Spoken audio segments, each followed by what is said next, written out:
Alright, it's a little quick video, keep you guys in the loop of what I've been up to. This year, well, getting back to shooting now, I want to try and be a little more consistent in my shooting. I've been all over the place. I shoot every kind of tube, band setup. It's been crazy. But I've been working on 10-meter shots with the pickle fork now, which is a little bit different. You know, you're used to shooting at, 18 feet, 15 feet.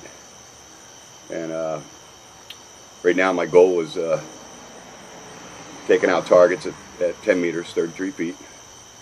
So what I need to do is I decided that I need to make some sense of all these tubes, and there's just so many. Well, not really. There's only 5. But what I did was I put together a little order the other day from Simple Shot. So I have 1745s. I have hygienic ambers, 1842s, hygienic blacks, and 2040s. Kind of like the 2040s, but I got to give everything a shot. And what I'm looking for is stability, and I'm looking for a flat trajectory when I'm shooting, so I can be a little more consistent on the target. So what I did was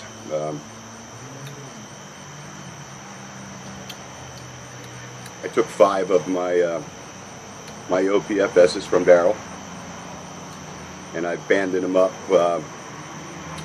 tubed them up with different configurations.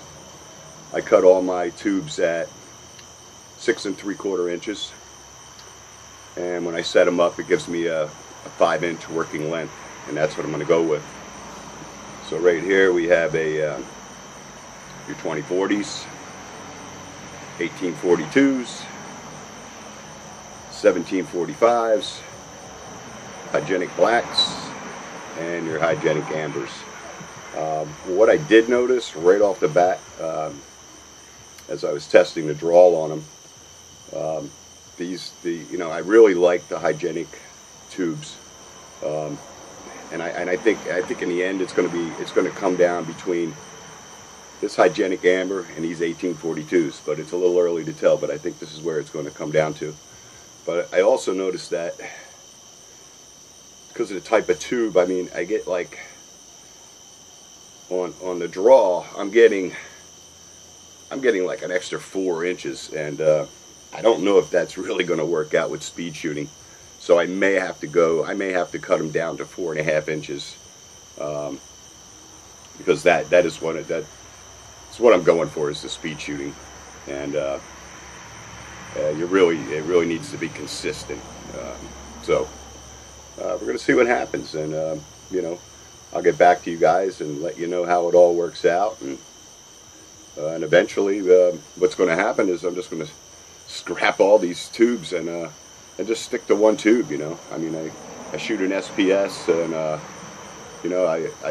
there's a couple different band setups I like on those, but I'd like to be, like I said, stick to just like a couple of different setups and be consistent with them, and I think that's going to improve my shooting a lot. Because every time you switch tubes, you switch bands, working lengths, it's it takes you a little bit to get used to them, and it's not like starting over, but at the same time, it's you gotta stay with something, and that's what I got to do now. And like I said, I think it's going to come down to probably these ambers. Excuse me. Probably these ambers or these 1842s, which I like a lot. I've been shooting the 2040s. I like them. The 1745s are good. They're a little stiff for me. They really zing it to the target, but for me, it's not about how fast it gets to the target. It's how flat it gets to the target, and how fast I can reload them. So we'll let you know how it all turns out, and I think that's about it. And we'll see you next time. Take it easy.